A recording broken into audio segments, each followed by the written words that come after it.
शांतिकुंज हरिद्वार येथील दिव्य कलश यात्रेचे स्वागत हजारो भाविकांच्या मांदियाडीत अहिरी येथे जंगी स्वागत करण्यात आले आहे। दक्षिणमुखी हनुमान मंदिर ते संपूर्ण अहिरी भ्रमण करीत सर्व भाविक महिला व पुरुष गायत्री मंत्राचा उच्चारण करीत मंत्रमुग्ध स्थितीत श्री विठ्ठलमय देवस्थान अहिरीपर्यंत यात्रा काढली व प्रतिष्ठानतर्फे आयोजित कार्यक्रमाला संबोधताना आचार्य प्राध्यापक नारायणराव वैद्य यांनी उपस्थित भाविकांना गायत्री परिवाराचे मंत्र उच्चारण करून दिव्य कलश ज्योतीचे पूजन श्री उमेश गुप्ता दाम्पत्य व मनोज अनंतराव दाम्पत्य यांच्या संयुक्त विद्यमाने या ठिकाणी ज्योत जाळून सर्व महिला भगिनींना प्रत्येक एक दिव्य ज्योत प्रज्वलित करण्याची या ठिकाणी संधी देण्यात आलेली आहे।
समाधान क्या है? गुरुदेव म्हणता है इस युग का सबसे बड़ा दान है समाधान। या युगात आजच्या काळात कुणालाही विचारा थोडासा वेळ आहे का इकडे जायचं आहे तो म्हणतो माझ्याजवळ वेळ नाही पैसा आहे ऐका सर्वच आहे पण काय नाही आहे वेळ नाही। सर्वात मोठा दान तोच आहे समय दान। जो माणूस आपल्या 24 तासात थोडासा वेळ लोकांच्या उपयोगाच्या कामासाठी खर्च करा, समाजाच्या कल्याणाच्या कामासाठी खर्च करा, देश हिताच्या कामासाठी खर्च करा। तुम्हाला काय करायचंय? देश हिताचं काम, समाजाचं काम काय करू? एक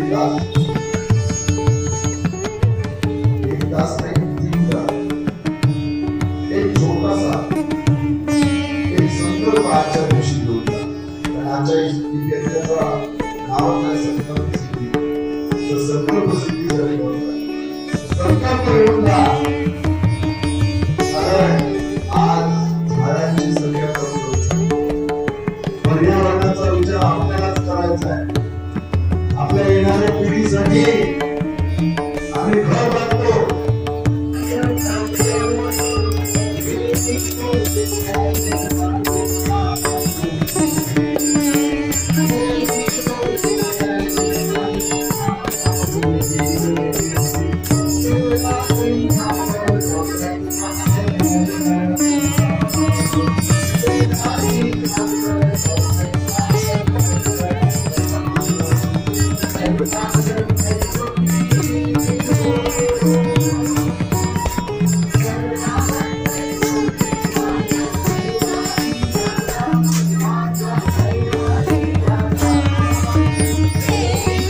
तुम्ही बी शूटिंग घ्या. कुठली खाना खाते जेवण परत आपण माहीत झालं पाहिजे. अरे जेवण वाढला झाला ना.